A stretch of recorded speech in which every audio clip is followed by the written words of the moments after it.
So Geoffrey, so what do you remember about the moon landings back in July 1969? Well, I was 12 and in my first year at high school in Sydney, and the strange thing was that we were actually sent home from school to watch it on TV at home. The landing on the moon was about 1:56 p.m. that day, so I was probably sent home about lunchtime, and I remember watching it in my parents' living room. But my memory of it being very grainy and grey, and it being very hard to work out actually.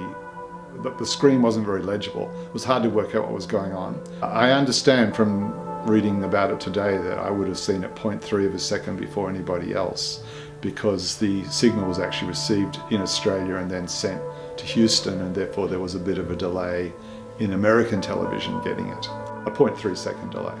I mean, I imagine that for my parents' generation, it was a more extraordinary event than it was for me, because as a 12-year-old, I guess took it for granted. Okay, this is what we were doing. I'm interested in coming along to the panel and actually learning from others, especially others that have a science background, or perhaps just other citizens who watched it and may have had a different experience than my own. So I'm interested in the collective experience, how my experience might relate to that of others.